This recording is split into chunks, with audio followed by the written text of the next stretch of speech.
जय श्री कृष्ण चैतन्य प्रभु नित्यानंद श्री अद्वैत गदाधर श्रीवासादि गौर भक्तवृंद। हरे कृष्ण कृष्ण कृष्ण हरे हरे, हरे राम राम राम हरे हरे। श्रील प्रभुपाद की जय। श्रीमद्भागवतम स्कंद क्रमांक 1 अध्याय क्रमांक 6 नारद व्यास संवाद। श्लोक क्रमांक 1। सूत उवाच। एवं निशम्य भगवान्दे वर्षेर्जन्म कर्म च भूयः पप्रच्छ तं ब्रह्मन् व्यासः सत्यवती सुतः। सूत गोस्वामी म्हणाले, हे ब्राह्मण, अशा प्रकारे श्री नारदांचा जन्म तसेच त्यांचे कर्म याविषयी सर्व जाणून घेतल्यानंतर शक्त्यावेश भगवत अवतार सत्यवती सूत श्री व्यासदेवांनी पुढे अशी विचारणा केली। तात्पर्य, श्री व्यासदेवांना नारदांच्या थोरवीविषयक अधिक जिज्ञासा होती आणि म्हणून त्यांना त्यांच्याविषयी अधिकाधिक जाणून घ्यावयाचे होते।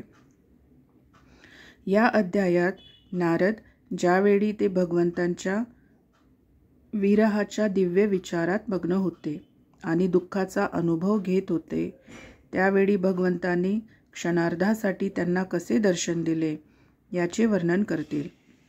व्यास उवाच। श्लोक क्रमांक 2। भिक्षुभिर विप्रवसिते विज्ञानाद्रेष्टभिस्तव वर्तमानो वयस्यादे ततः किम करोत भवान। श्री व्यासदेवांनी विचारले, तुमच्या या जन्माचा प्रारंभ होण्यापूर्वी ज्यांच्याकडून तुम्हाला वैज्ञानिक ज्ञानाची प्राप्ती झाली होती, अशा त्या महान साधूंच्या प्रस्थानानंतर तुम्ही काय केले? तात्पर्य, श्री व्यासदेव हे नारदांचे शिष्य होते, म्हणून गुरूंकडून दीक्षा मिळाल्यानंतर नारदांनी जे कार्य केले त्यासंबंधी ऐकण्याची त्यांना स्वाभाविक उत्कंठा होती। नारदाप्रमाणेच पूर्णत्व प्राप्त करून घेण्यासाठी ते त्यांच्या पदचिन्हांचे अनुगमन करू इच्छित होते। आध्यात्मिक गुरूकडून विचारून घेण्याची इच्छा आध्यात्मिक मार्गावरील प्रगतीचे एक आवश्यक अंग आहे। या प्रक्रियेला सद्धर्मपृच्छा हे शास्त्रीय नाव आहे।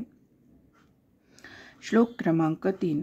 स्वायंभुव कया वृत्त्या वर्तितं ते परम वय कथम चेदमुदस्त्राक्षी काले प्राप्ते कलेवरम।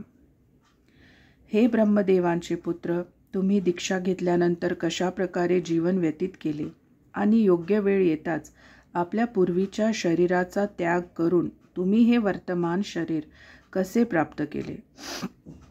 तात्पर्य, श्री नारद मुनी पूर्वजन्मात एका सामान्य दासीचे पुत्र होते। असे असताना त्यांना पूर्णपणे सच्चिदानंद दिव्य देह कसा प्राप्त झाला हे निश्चितपणे महत्त्वाचे आहे। श्री व्यासदेवांनी सर्वांच्या संतोषार्थ या गोष्टीचे वर्णन जाणून घेण्याची इच्छा प्रकट केली। श्लोक क्रमांक 4।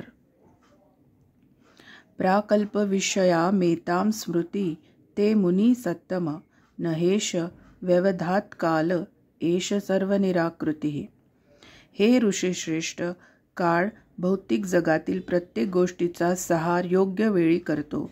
आता जी घटना ब्रह्मदेवांच्या या दिवसापूर्वी घडली त्या घटनेची स्मृती अद्याप तुमच्या हृदयात यथावत जागृत आहे, हे कसे? तात्पर्य, ज्याप्रमाणे भौतिक शरीराच्या विनाशानंतर आत्मा नष्ट होत नाही, त्याप्रमाणे आध्यात्मिक चेतना देखील कधी नष्ट होत नाही। नारदांना पूर्ववर्ती कल्पात भौतिक शरीर प्राप्त झालेले होते, त्याचवेळी त्यांनी आध्यात्मिक चेतनेचा विकास केलेला होता।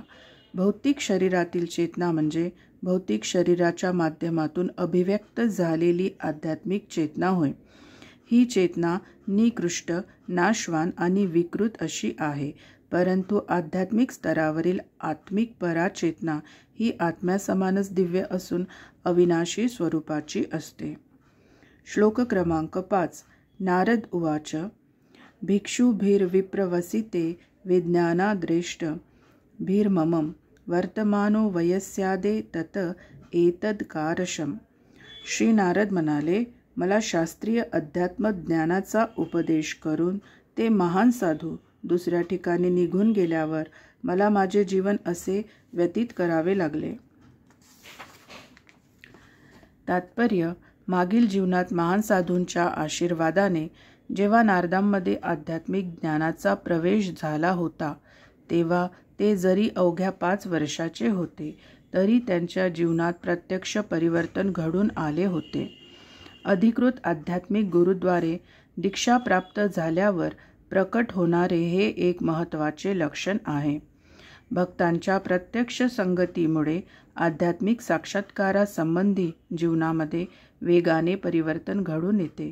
नारदांच्या पूर्वजीवनात हे परिवर्तन कसे घडत गेले त्याचे वर्णन या अध्यायात केलेले आहे.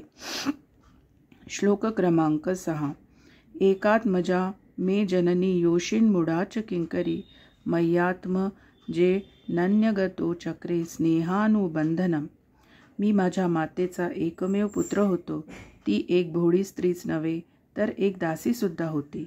मी तिचा एकमेव पुत्र असल्यामुळे तिला माझ्या व्यतिरिक्त दुसरा आश्रय नव्हता आणि तिने मला स्नेहबंधनात बांधले होते. श्लोक क्रमांक 7. सा स्वतंत्रता न कल्पासीदोग्यक्षेमं ममेच्छति ईशस्य हि वशे लोको योषादारुमयी यथा.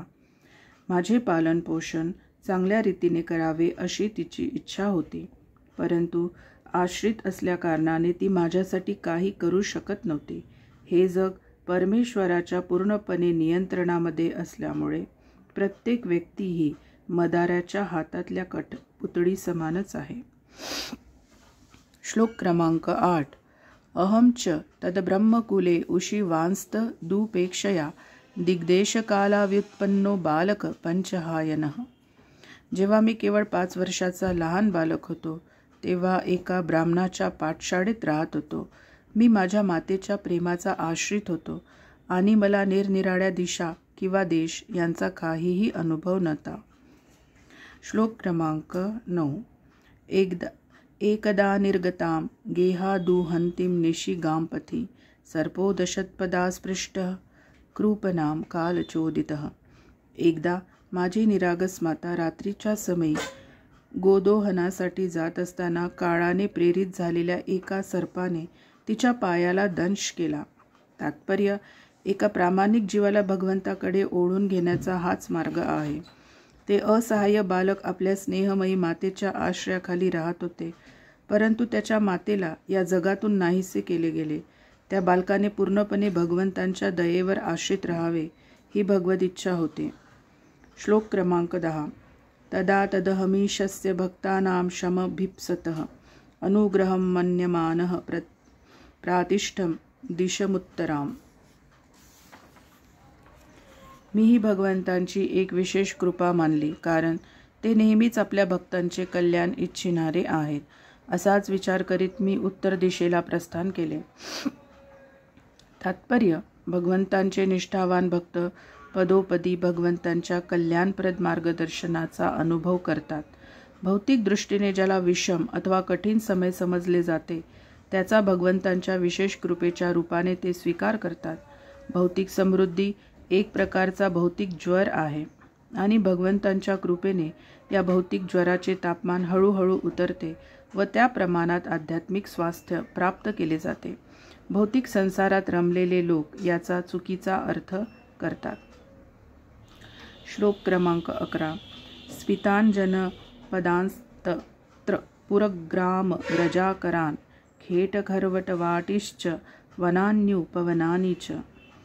प्रस्थान केल्यानंतर मी अनेक समृद्ध लोकवस्त्या, नगरे, गावे, पशु असलेली क्षेत्रे, खाणी, शेते, दऱ्याखोरी, पुष्पवाटिका, वने, उपवने आणि प्राकृतिक अरण्यामधून मार्गक्रमण केले. तात्पर्य: या वर्तमान सृष्टीच्या पूर्वीही आजच्या प्रमाणेच शेती, खाणी, उद्योग, उद्याने अशा क्षेत्रात मानवाची गती होती आणि पुढे येणाऱ्या सृष्टीतही या गोष्टी यथावत राहतील. अब्जावधी वर्षानंतर निसर्ग नियमांप्रमाणे एका सृष्टीचा आरंभ होतो आणि त्याच रूपात विश्वाच्या इतिहासाची पुनरावृत्ती होत राहते. पुरातत्ववेत्ते उत्खननात आपला वेळ व्यर्थ घालवितात, परंतु ते जीवनाच्या मूलभूत आवश्यकतांचा शोध घेत नाहीत. नारद मुनी केवळ एक बालक होते आणि त्यांच्या मार्गात अनेक नगरे, गावे, खाणी, उद्योगधंदे लागले, परंतु त्यांनी आर्थिक विकासासाठी एक क्षण देखील घालविला नाही. ते निरंतर प्रगतिशील आध्यात्मिक उन्नती करीतच गेले. भागवत लाखो वर्षापूर्वी घडलेल्या इतिहासाची पुनरावृत्ती आहे. येथे सांगितल्याप्रमाणे इतिहासातील काही महत्त्वपूर्ण घटना निवडून या दिव्य साहित्यात त्यांना अंकित केले आहे. श्लोक क्रमांक 12. चित्रधातू विचित्राद्री निभभग्न भुजद्रुमान जलाशयांची वजलान्नलिनी सूरसेविता चित्रस्वने पत्ररथेर्विभ्र मदभ्रमराश्रिय. मी सोने, चांदी, तांबे इत्यादी सारख्या धातूंचे आगर असलेले पर्वत, विशालकाय हत्तींनी ज्यांच्या शाखा तोडलेल्या आहेत असे वृक्ष, स्वर्गीय जनांनी कामना करावी असे गाणाऱ्या पक्ष्यांनी, मदमत्त भ्रमरांनी आणि कमळांनी अलंकृत स्वास्थ्यवर्धक पाण्याचे जलाशय असलेले भूभाग पार केले. श्लोक क्रमांक 13. नलवेणुशरस्त नंबकु शकीचकगहरम एक एवातियातोहमद्राक्षं विपिनं महत् घोरं प्रतिभयाकारं व्यालोलूक शिवाजिरम. तेव्हा मी दुर्गम अशा नल, दर्भ, वेळू इत्यादी वनस्पतींनी आणि गुहांनी परिपूर्ण असलेल्या अरण्यातून मार्ग काढीत गेलो. मी अत्यंत घनदाट, अंधकारपूर्ण आणि सर्प, घुबडे, लांडगे अशांसारख्या प्राण्यांची क्रीडास्थाने होती अशी भयानक वने पाहिली. तात्पर्य: एका साधूचे, परिव्राजकाचार्याचे हे कर्तव्य आहे की त्यांनी भगवंतावरील विश्वास दृढ करण्यासाठी, मनाची शक्ती वाढविण्यासाठी आणि त्याचवेळी लोकांना भगवत संदेश देऊन प्रबुद्ध करण्यासाठी खेडी, नगरे, पर्वत तसेच वनातून एकट्याने प्रवास करून भगवंतांच्या सृष्टीच्या विविधतेचा अनुभव घ्यावा. संन्याशाला भयाचा त्याग करून या सर्व संकटांना सामोरे जावयाचे असते. श्री चैतन्य महाप्रभू हे वर्तमान युगातील सर्वश्रेष्ठ आदर्श संन्यासी आहेत. त्यांनी अशाच प्रकारे मध्य भारतातील वनांतून प्रवास करीत असताना वाघ, अस्वले, सर्प, हरणे, हत्ती आणि अनेक वन्य प्राण्यांना प्रबुद्ध केले. या कलियुगात सामान्य माणसांसाठी संन्यास वर्ज्य आहे. जो मोठेपणासाठी आपला वेश बदलतो असा मनुष्य मूळ आदर्श संन्याशाहून भिन्न आहे. तथापि मानवाने सामाजिक संबंधांचा त्याग करण्याचे व्रत घेऊन एकांतपणे परमेश्वराच्या सेवेत आपले आयुष्य व्यतीत करायला हवे. वेषांतर ही केवळ एक औपचारिकता आहे. श्री चैतन्य महाप्रभूंनी स्वतःला संन्यासी म्हणून घेणे मान्य केले नाही. या युगातील तथाकथित संन्याशांनी आपल्या मूळ नावात परिवर्तन न करता भगवान श्री चैतन्यांचे अनुसरण करावे. या युगात भगवंतांच्या यशाचे श्रवण आणि कीर्तन करणे हे भक्तीचे विधी विशेषतः निर्धारित केलेले आहेत आणि कौटुंबिक जीवनाच्या त्यागाचे व्रत घेणाऱ्याने नारद मुनी अथवा श्री चैतन्य महाप्रभू अशांसारख्या परिव्राजकांचे अनुकरण करण्याची आवश्यकता नाही. त्याने एखाद्या पवित्र स्थळी निवास करावा आणि वृंदावनाच्या 6 गोस्वामींसारख्या महान आचार्यांनी मागे ठेवलेल्या दिव्य वाङ्मयांच्या अखंड अध्ययनात आणि श्रवणात आपला पूर्ण वेळ व्यतीत करावा. श्लोक क्रमांक 14. परिश्रांतेन्द्रियात्माहं त्रुटपरितो बुभुक्षितः स्नात्वा पीत्वा हृदे नद्या उपस्पृष्टो गतश्रम. असा प्रवास करीत असता मला शरीराने व मनाने थकवा आला आणि मी तहानलेला आणि भुकेलाही होतो. मी एका सरोवरात स्नान करून पाणी प्यालो. जलाच्या स्पर्शाने माझा थकवा दूर झाला. तात्पर्य: प्रवासी भिक्षूने तहान भुकेसारख्या शारीरिक आवश्यकता गृहस्थाच्या द्वारावर न जाता निसर्गाच्या देणग्यावर भागवाव्या. अशा रीतीने भिक्षू गृहस्थाच्या दारावर मागण्यासाठी नव्हे तर त्यांना आध्यात्मिक दृष्ट्या प्रबुद्ध करण्यासाठी जात असतो. श्लोक क्रमांक 15. तस्मिन्नीर मनुजे रण्ये पिप्पलोपस्थ आश्रितः आत्मनात्मा नमात्मस्थं यथा श्रुतं चिंतयम्.